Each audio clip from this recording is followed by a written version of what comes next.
નમસ્કાર, voice of India ન્યૂઝમાં આપનું સ્વાગત છે। આજે ભરત ચૌધરીના હત્યારાઓ જે ઝડપાયા હતા તેમને રિકન્સ્ટ્રક્શન માટે ઘટના સ્થળે લઈ જવાયા હતા। ત્યાં વિશાળ સંખ્યામાં ચૌધરી સમાજના લોકો પણ ઉપસ્થિત હતા અને ગુજરાત પોલીસના નારા લગાવતા હતા।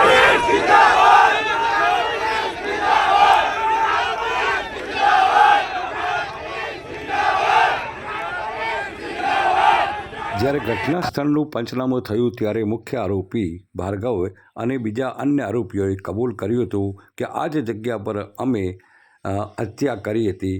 તે પ્રજા અને પોલીસની સમક્ષ પંચનામામાં તેમ લોકોએ જણાવ્યું હતું અને મોટી સંખ્યામાં પોલીસની હાજરીમાં જ કબૂલ કર્યું હતું।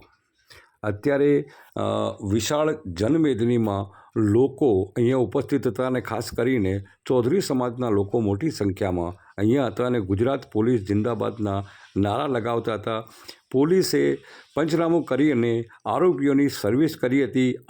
આરોપીઓ લંગડાતા ચાલતા હતા અને એક અલગ જ દ્રશ્ય આજે જોવા મળ્યું હતું। જોઈ રહ્યા છો આપ દ્રશ્યોના અંદર તમામ જે પંચનામાની પ્રોસિજર ચાલે છે ને બનાસકાંઠાના ડીવાયએસપીએ આપી પ્રતિક્રિયા।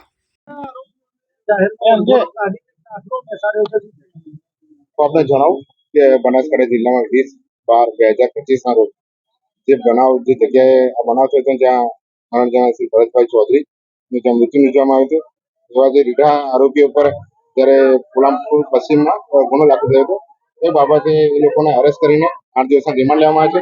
એ રિમાન્ડ અન્વયે ખાસ કરીને આજરોજ જે જગ્યાના જે રિકન્સ્ટ્રક્શન પંચનામું કે જ્યાં તેઓ ભેગા થયા અને જેમને ત્યાં કાવતરું કર્યું હોય અને ત્યાર પછી જે બનાવની જગ્યા ત્યાં લોકો આવ્યા છે તે રિકન્સ્ટ્રક્શન પંચનામું પોલીસ દ્વારા કરવામાં આવ્યું છે અને પૂરતો પોલીસ કાફલો બંદોબસ્ત સાથે કરવામાં આવ્યો છે। હજુ પણ આમાં ઊંડાણપૂર્વક તપાસ ચાલી રહી છે જે પાલનપુર પશ્ચિમ પીઆઈ અંકુર દેસાઈ ચલાવી રહ્યા છે અને જે અન્યવાય જે પણ કોઈ વિગતો હશે કે બીજા અન્ય આરોપી હશે તે બાબતે આપણે માહિતગાર કરવામાં આવશે। આભાર।